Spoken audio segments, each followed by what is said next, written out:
Eileen, I think you wanted, did you? Okay, so we'll open the floor to questions now. Yes, Richard.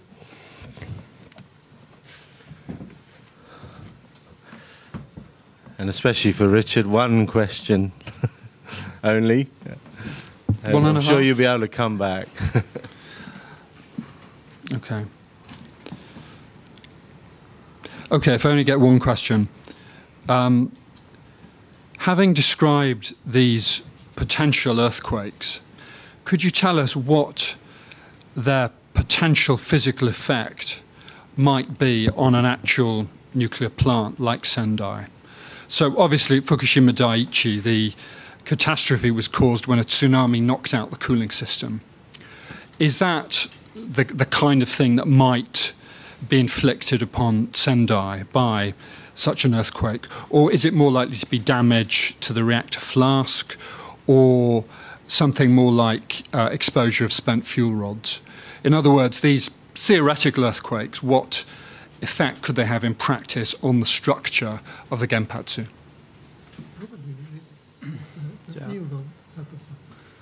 Okay, do you want me to answer that question? Okay, if you can. Sure, I try. I made the point that the current approach lacks integration of the three separate spectrums, all combined together into a single smooth broadband spectrum, right? So the postulated earthquake produce acceleration or displacement more than the way Kyushu Electric defined their design basis earthquake in the lower region. We will have potentially damage whatever equipment sensitive to the low frequency vibration, such as, okay, for example, fuel bundle itself has a lower frequency. Overhead crane or fuel handling machine also have a lower frequency. So they could be damaged. If the overhead crane is lifting the spent fuel, for example, and the earthquake occurs during that time, they may lead to the droppage of the spent fuel cask and disperse radioactivity to the environment without going through primary containment. So that's one scenario. And like this, we can imagine various situations. You know, the fuel assembly case is probably most serious one. In fact, I don't know if you remember, there was the earthquake, I think August or September in 2011 in Virginia. You remember? Big one. That one only the Richter scale 5 point something, 7 or 8.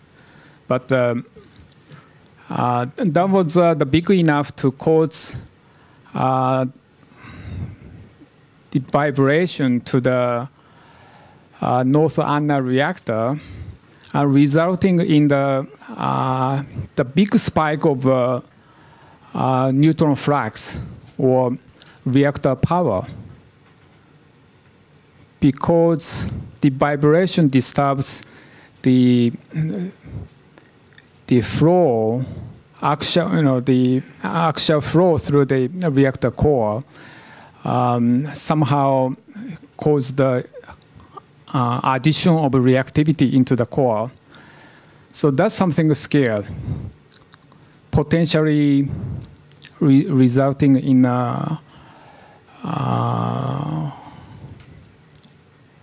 supercriticality. So that's another example.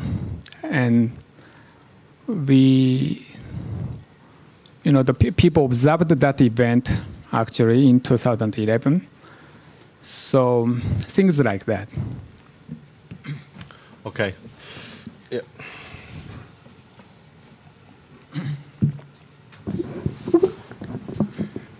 Question for anyone on the panel, including Ms. Smith, if she wouldn't mind.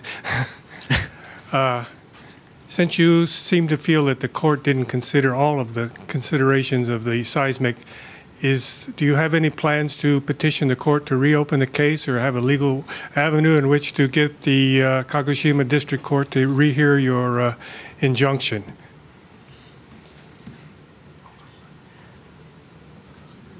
Well, currently I do not have an intention to intrude that direction, but I'd like to openly discuss this matter seriously with anybody interested in it.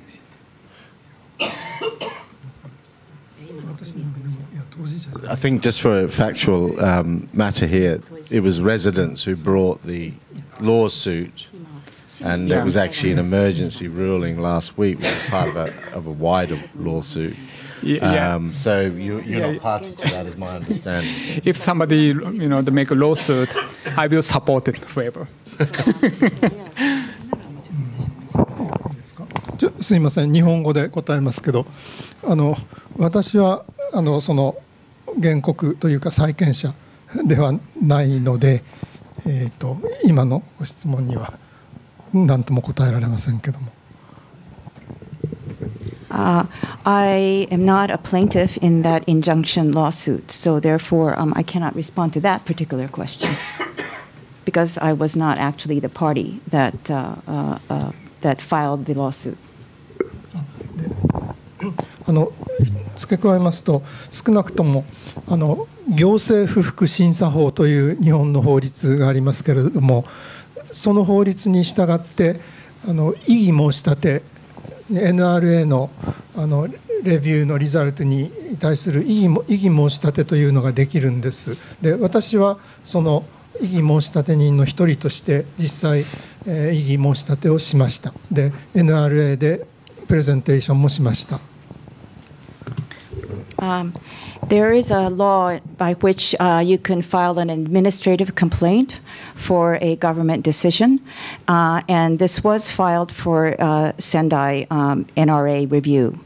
And I am a party of that administrative complaint, and therefore I have also submitted testimony in explaining about the plaintiff complaint with regards to this filing, this administrative complaint.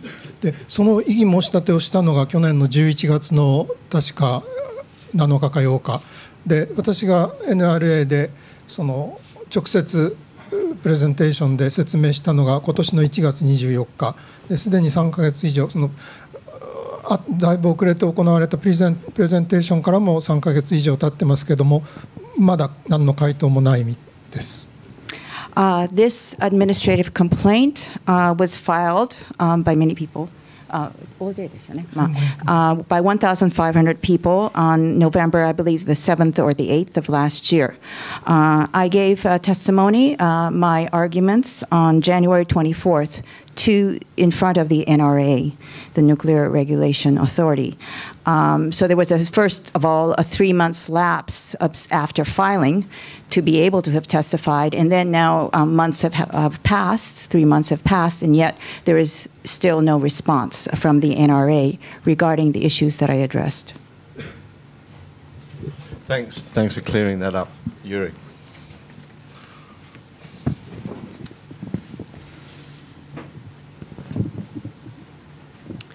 Hi, Yuri Homer, Bloomberg News. You pointed out to the problem. I'd like to ask what you think is the cause of the problem.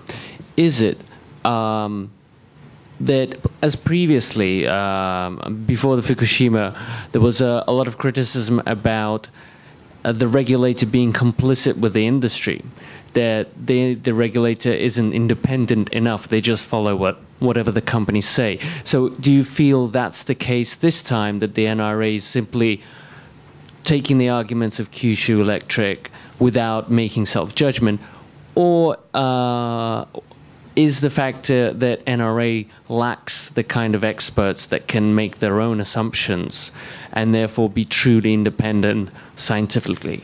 Thank you.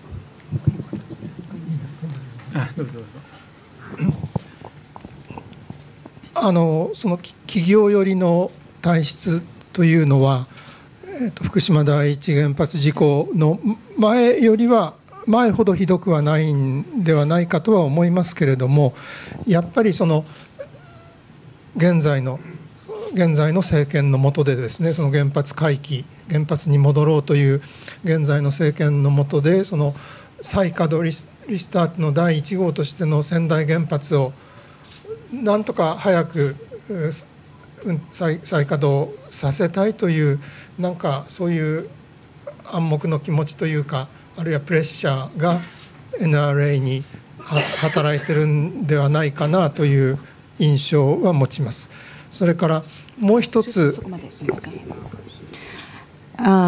I believe that the issue of the regulator being so close to the industry is, of course, a problem, but that perhaps it is not quite as severe as it was pre-Fukushima. However, under the current administration of government, with the efforts to restart nuclear power as soon as possible, Sendai nuclear power plant would be the first to restart, and so perhaps there is somehow a feeling of wanting to restart these two reactors as quickly as possible, and that there's a sort of a kind of a given that there's a feeling within the NRA of wanting to move forward quickly on this. それからそれとは別に、そのサイエンティフィックにというか技術的にはですね、確かに仙台原発は少し難しい場所にあるかなとは思います。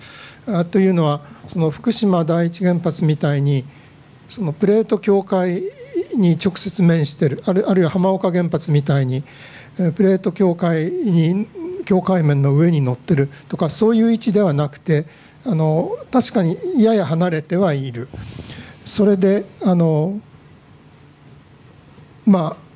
NRA に少なくとも一人非常に優秀な地震学者は委員としていたわけですけども、なんか思い込みでですね、やっぱりそれほどひどい影響はないんじゃないかという思い込みがあったのかもしれないと、これも想像ですけどもします。でも私が思うのはですね、そういう思い込みを徹底的に排除しなきゃいけない。でそれこそが福島第一原発の悲惨な事故の大きな教訓だと思うわけです。つまり我々世界中のほとんどの地震学者がそうですけども、特に我々日本の地震学者は東北の沖合でマグニチュード9の超巨大地震が起こるなんていうことはもうほとんど絶対と言ってもいいくらいないとずっと思い込んでたわけです。ところがあれが起こってしまったということはですね、それこそその仙台原発のかなり近いところでそのスラブ内地震なんていうのがマグニチュード例えば 7.9 なんてものが、普通はそんなものは起こらないだろうと思うんだけど、そう思ってはいけない。特に原子力発電所の耐震設計のためにはものすごく慎重に丁寧に厳格にやらなきゃいけないと私は思いますので、それで南海トラフ巨大地震に関してはマグニチュード 9.0 というのはもう内閣府あるいは中央防災会議がもう政府が予測しているわけですから、それはやっぱりちゃんと考慮しなきゃいけない。ですいません、あとソースモデルというのをもっと内閣府が想定しているよりもはるかに厳しく、これ説明を省略しましたけど、そのスライドの絵にはあったんですけど、強い地震波を出す位置をですね、どこに置くか、もっと仙台の近くに置く。でそれの応力効果量ストレスドロップをすごく大きく仮定する、そういうことをやっぱりきちんとやらなきゃいけないと思っていて、私のこういう意見が出てくる。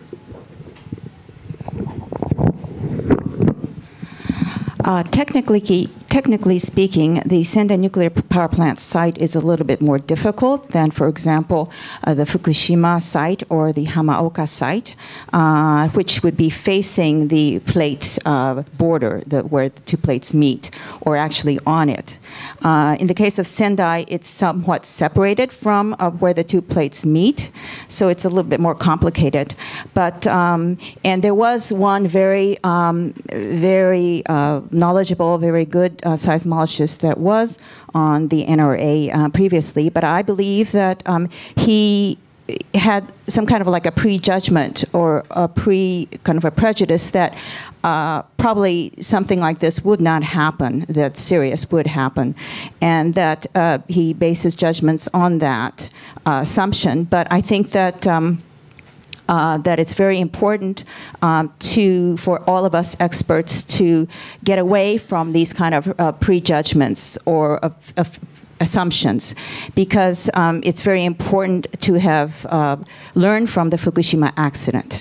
And that with the Fukushima accident, nobody thought that a magnitude 9 type of earthquake could occur in the Tohoku region.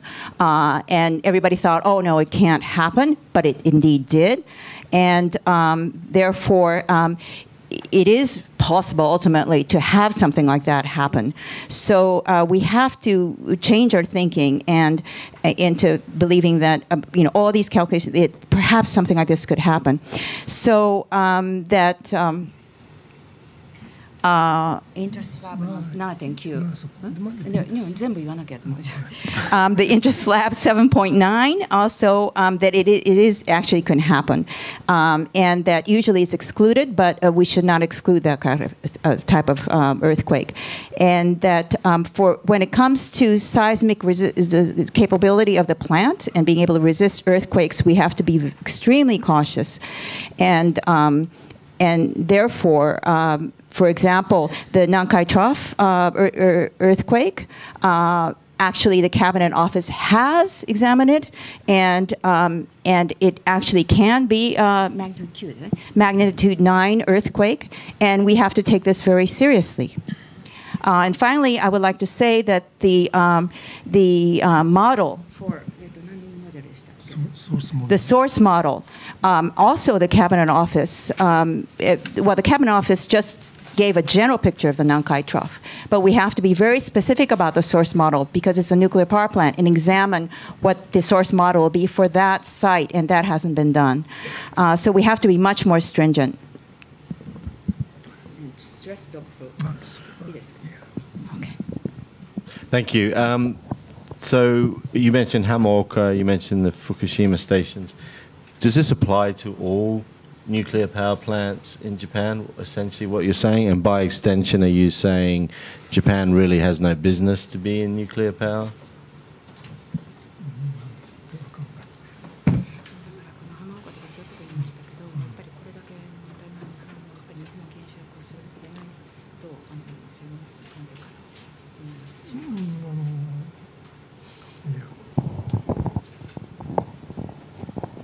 Yeah. Frankly speaking, I think so. Sato-san, what do you think? Well, I 100% agree to every point the Professor Ishibashi made. One point I'd like to add, our original question was with regard to cause of a problem. And you pointed out lack of expertise. I agree. Also, lack of collaboration or communication with the international communities. Like I showed today, there are so many inconsistencies with the international, the practices, standards, and the expectations. So if the people in NRA closely work with the international community, they should know about.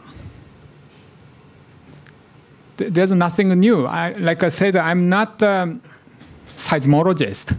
I use the common sense, the comparing what we have in Japan and what the people in the state have. And I see so big disagreement. So what they need is more frequent communication with the international communities.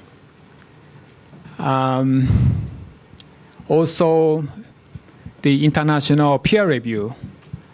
There are the existing system in IAEA as well as WANO, but the Japanese, the counterparts are not participating in those the programs so actively. So they lack of the communication, lack of collaboration. That's another point I wanted to add. Thank you.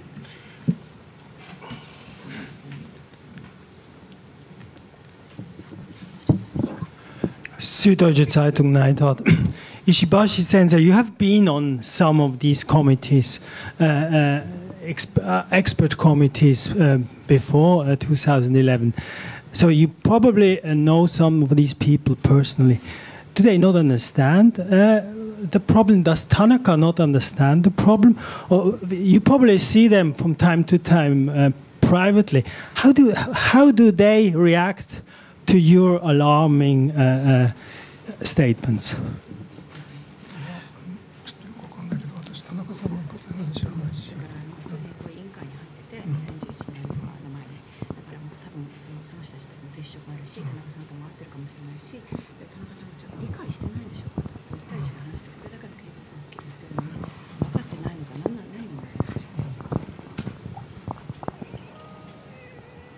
Yes, I used to be expert in the Atomic Energy Safety Commission. But, for example, I don't know at all Mr. Tanaka. ですので、いや、今は after the Fukushima accident, I have no chance to discuss with them.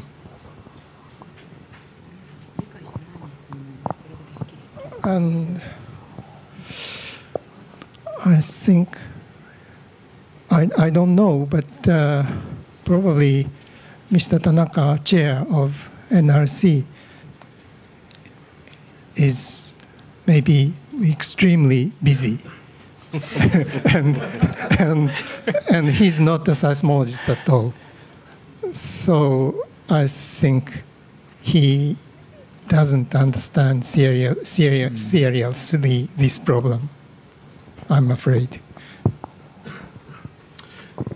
Who else would like to ask a question? Richard, would you like to ask another question? Please. Then I'll come to you.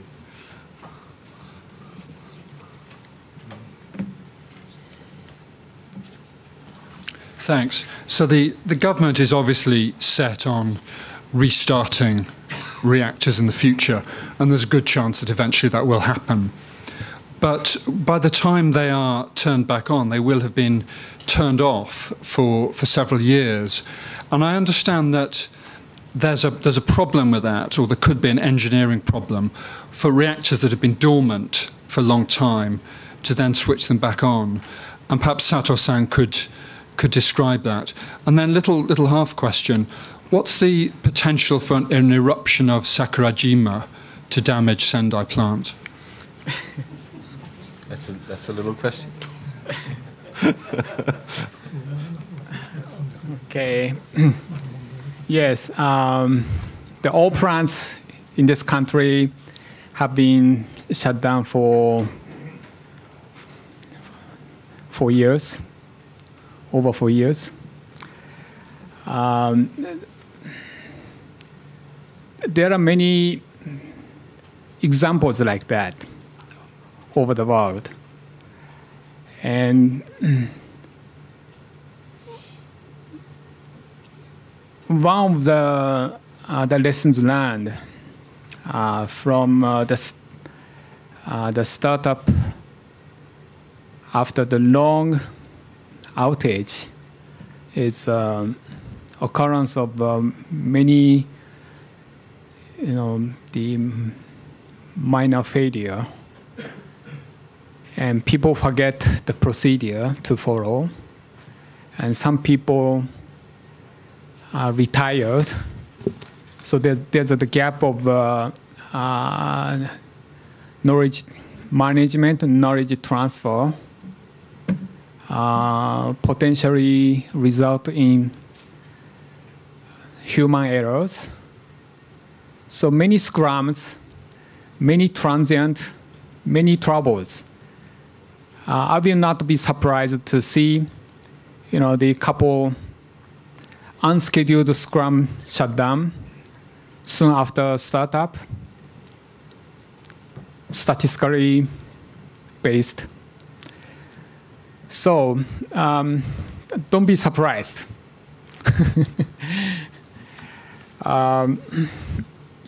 About Sakurajima eruption,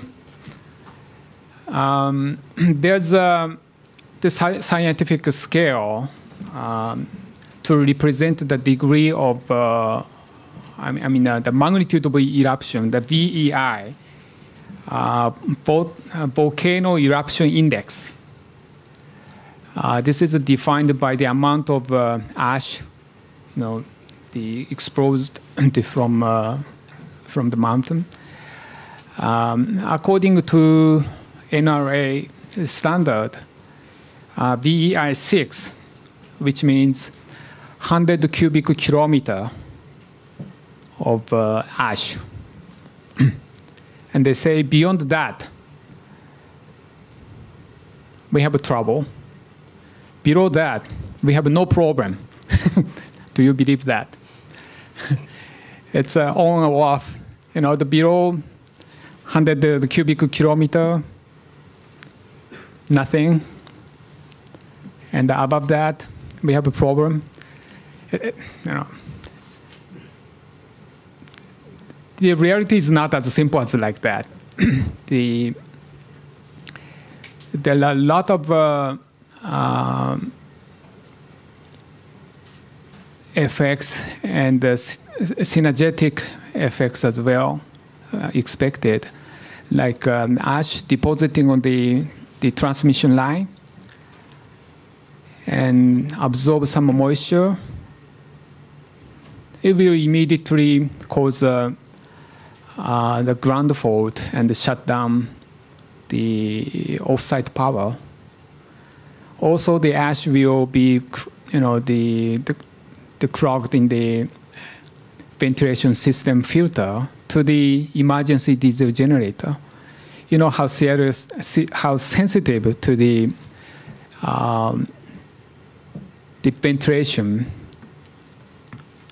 ventilation system to the emergency diesel generator. You need a real good cooling for the emergency diesel generator. But once the air filter is plugged with the ash, it will quickly, the temperature of the emergency diesel generator room will go up very, very quickly and shut down. So the combining of both effect, SBO, the station blackout, is possible, well below VEI 6. So we need to be careful to all possible scenarios. And I think the judgment by NRA, below VEI 6, no trouble at all. I seriously doubt it. Joel? Sorry, you next.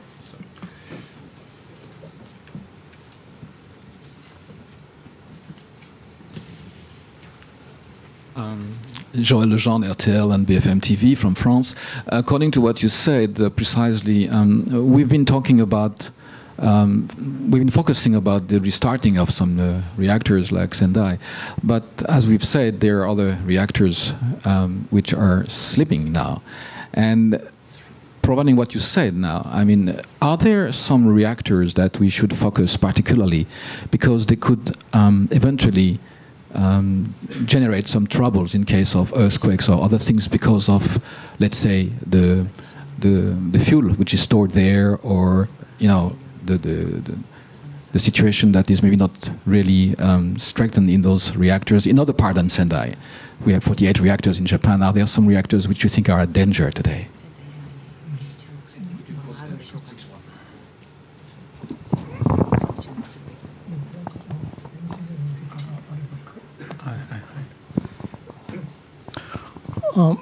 from the viewpoint of seismology, almost all nuclear power plants in the Japanese islands are dangerous, especially a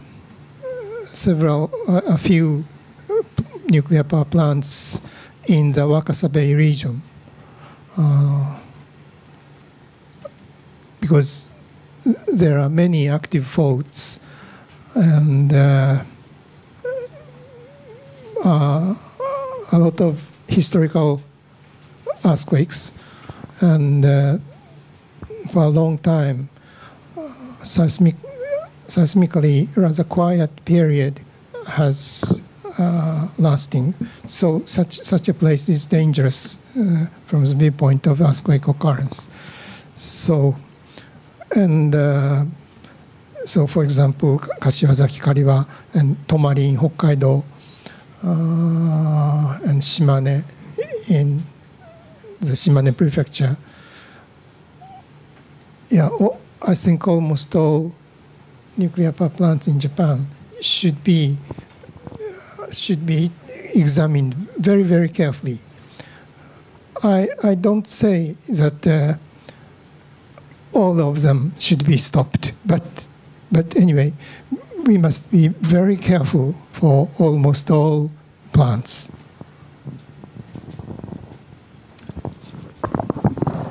Wakasa, just to confirm, Wakasa Bay is the Fukui prefecture area. Yeah. Okay.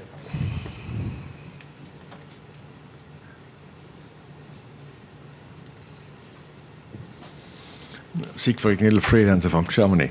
There was, I think, a seismologist in the NRA, but he was removed from the board.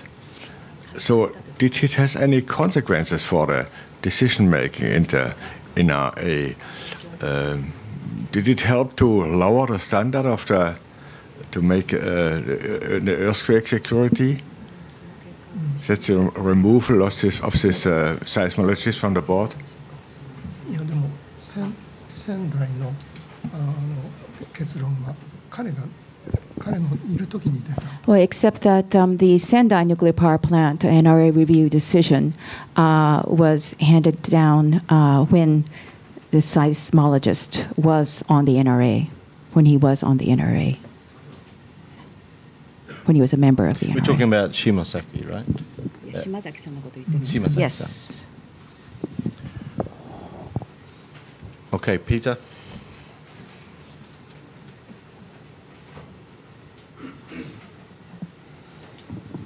It's Langen at Bloomberg News. This to Professor Ishibashi. The question, as I understand it, you're an academic, of course, but you've made a career of warning Japan about earthquake risk. The book you wrote before the Kobe quake, then what you warned after Kashiwazaki, and yet still, it doesn't seem like your voice is heard. So, what keeps you going?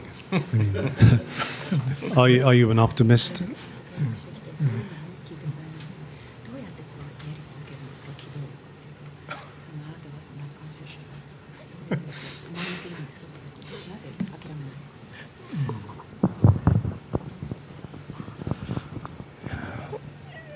Yeah. ですから例えば最初にシェアマンが紹介してくれましたけども、2007年の地震の直後にここで私はまた警告を発した。でそれからわずか3年で3年半で福島の事故が起こってしまった。でそれはもう本当に非常に残念です。でがっくりきました。ですけども、だからこそもう二度と今後それを繰り返さないように、つまりある意味で自分自身がまたもう一度失望するというのは非常に嫌なので、やってますというのが一つですね。As Mr. Sheldrick pointed out, I did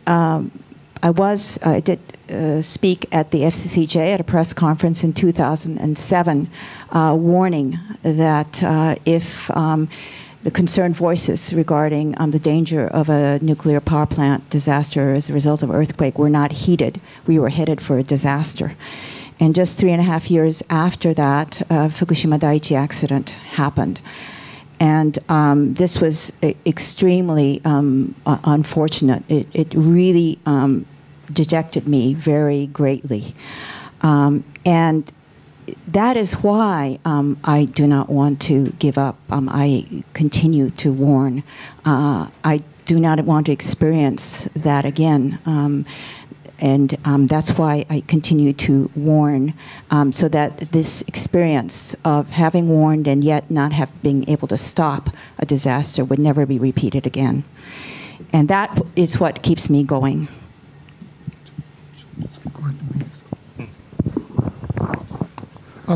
私思うにですね、これ私の気持ちを言うんじゃなくてちょっと違う話だけど、私思うにその、大自然の神様は日本人にその地震と原発の問題、その危険性についてこう段階的に警告を発しているように私は感じます。つまりだんだん警告が厳しくなってくる。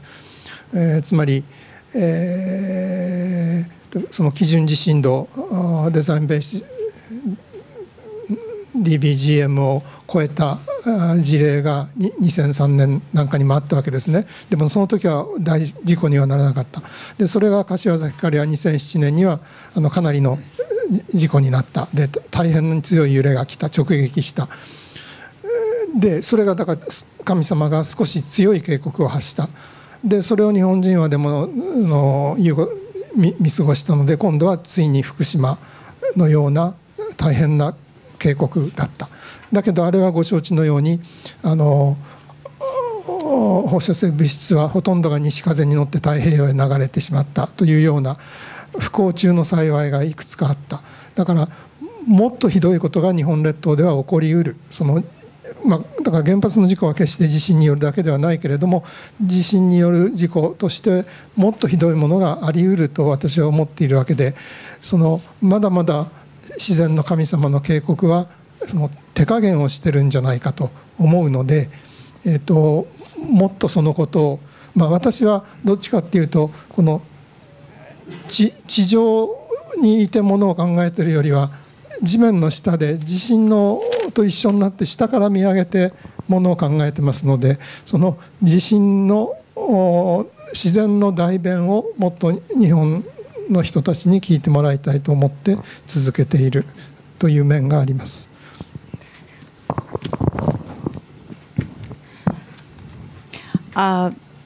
These aren't my feelings. This is really what I think is probably true, and that is that the gods or God of this huge nature is actually warning the people of the Japanese archipelago, and in steps, gradually. And that it is hoping that, but it is warning gradually and gradually, more severely, more strongly.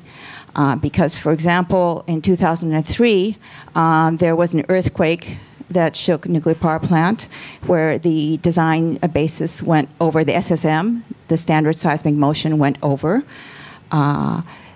But it was okay. I mean, there was no disaster. Then 2007 at Kashiwazaki Kariwa, it hit the plant quite severely. There was very strong shaking, and it was a direct, serious hit. And yet the Japanese people did not listen. And then it gave us Fukushima. And this was a huge warning.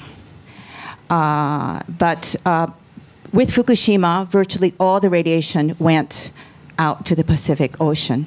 It was like in the tragedy, there was this huge good luck. But now I think that it's in stages that the gods are warning us that something even more serious can happen in this Japanese archipelago. And And of course, nuclear power plant accidents could result not just by earthquake, but what I'm saying is that with this earthquake, it could have an incredible serious effect, and that it has been dishing it out, doling it out, sort of step by step, warning us towards something that actually could be incredibly disastrous. I can see hands up for more questions. We're nearly out of time. Can you take a couple more questions, or do we want to finish at that very chilling warning? Yeah. Okay, so the first one's over here, then I'll take yours, then James. No, the gentleman behind you whose name I've forgotten, I'm sorry. Another question for Ishibashi-sensei. Most of the Japanese seismology, especially what I would call the state seismologists, they have been focusing for decades on the Nankai Trough, meaning the Sea of Japan is hardly studied. And we had, I think, a very severe tsunami about 1,000 years ago in the Fukui region. Do you believe that because the earthquakes on the Japan Sea side are much less studied, actually the nuclear power plants are even more under-designed than they should, than in Sendai, for example, or in Hamamako?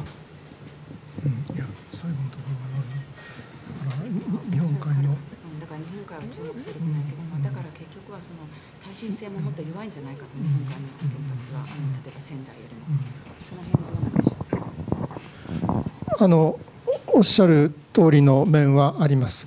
例えば、高浜原発、福井県の高浜原発の SS は最大加速度でいっていくつでしたっけ、540ガル、すぐ近くの大井原発は700ガルかな、それ差がありますけども、やっぱりかなりそれは低い、それはおっしゃった通り、地震活動が低くてあまり注目されてこなかった面があると思います。それから津波に対する強さもですね、日本海は津波が少ない、新潟より北には何回か最近も津波があって注目されてますけど、その福井県より西の方は日本海はあんまり大きな津波はないとずっと考えられてきた。でもおっしゃったようにその古い津波の記録も徐々に見つかってきています。だけどもさらにそれこそ世界中の地球科学者が思いもよらないような大津波がですね、日本海のもっと沖合で真ん中辺で地震が発生して、もう非常に巨大な津波が日本列島の日本海岸とシベリア、極東の日本海岸、もう日本海岸中を襲うということだってあり得ると私は思っています。でそれに対する備えというのは、例えば高浜原発の津波に対する対津波設計基準津波というのは非常に低いです。だからそういう危険性は非常に抱えていると思います。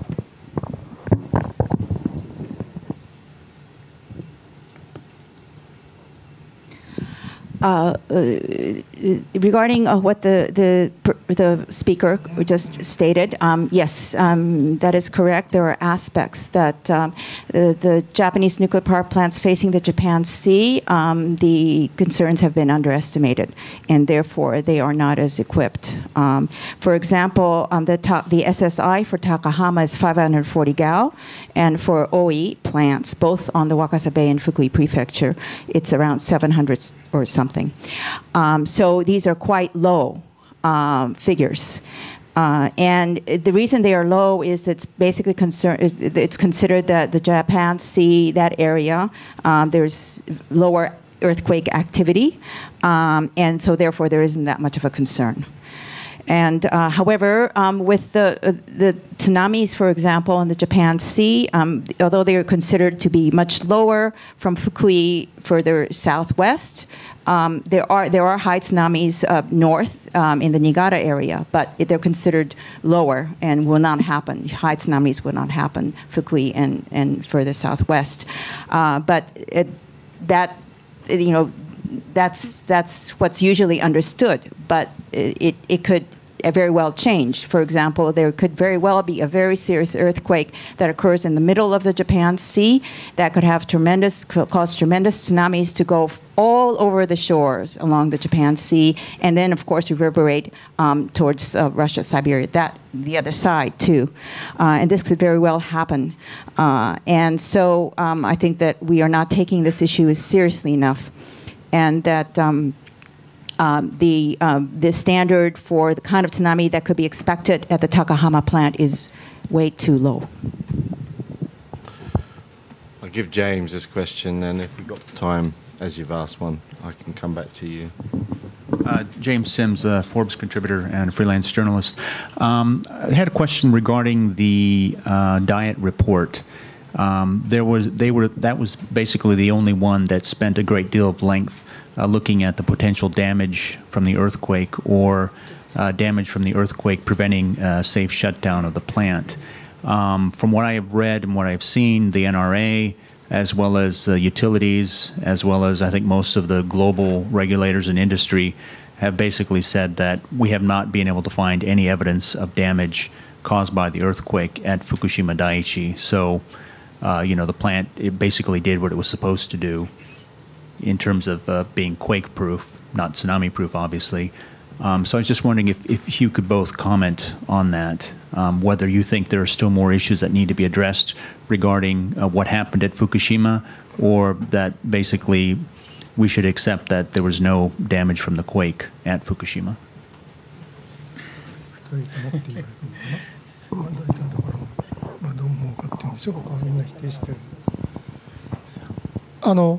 その地震によるダメージの証拠がないと言いますけども、逆に、地震で大丈夫だったという証拠もないわけですよね。その中を全部見て、その地震によるダメージはないと実証したわけではないので、いろんなファクター、細かいことは言いませんけども、まだ今後もう長いこと検討が続けられるべき問題だと思っています。それで実際私と一緒にCo-Chair of Working Group 1だった人とその仲間たちが現在も調査を続けていますから、その結果を期待してください。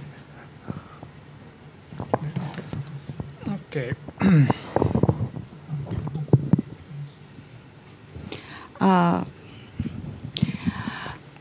They're always saying that there's no proof that the Fukushima Daiichi nuclear power plant was damaged by earthquake.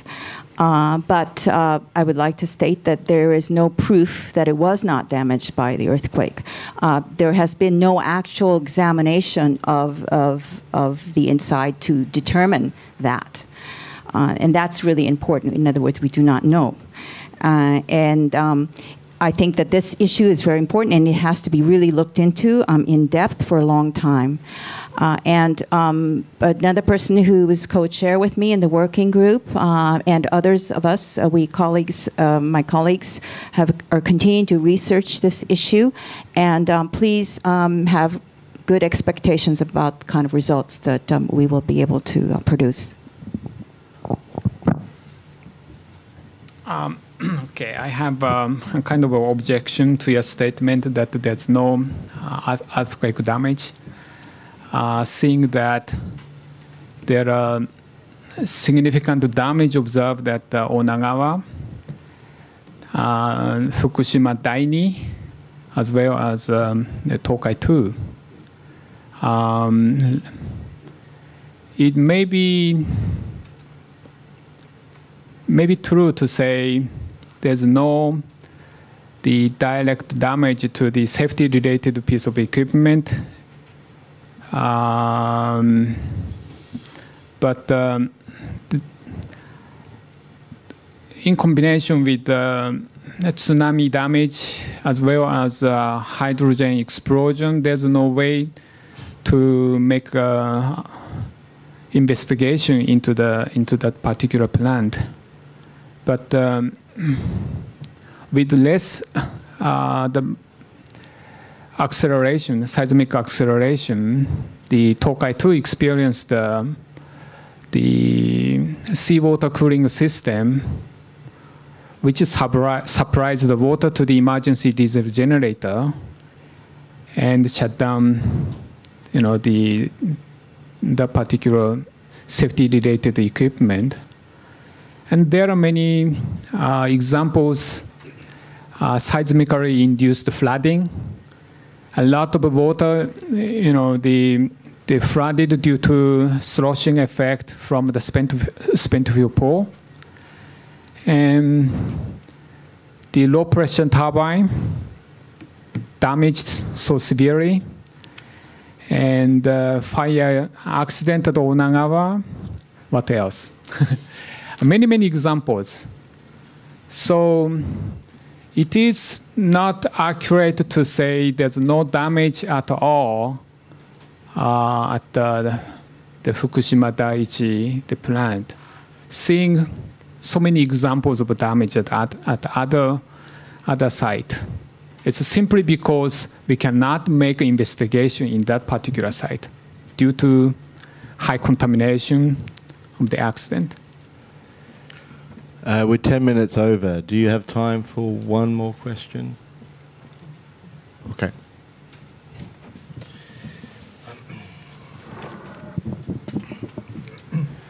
Can anybody on the panel tell me how many lawsuits are pending now, or estimate how many lawsuits are pending against utility startups? And as you refine your arguments on seismology like you described today, do you expect more successes than failures?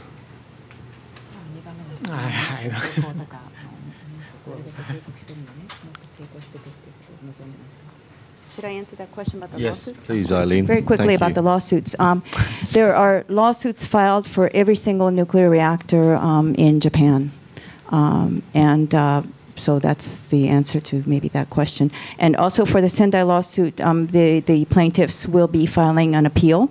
And also the lawyers on the day of that verdict stated that they will be filing a similar types of injunction lawsuit against the Sendai plant in other prefectures in Kagoshima.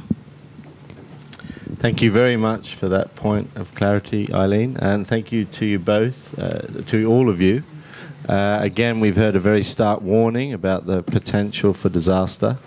Given Ishibashi Sensei's track record, it might behove us to listen to him. Could you please all show your appreciation? Thank you very much. I have one more thing to do, and that is to give them both honorary memberships for 1 year. So I hope you'll both come back to the club again in the next. Thank you very much. Thank you very much again. Thank you.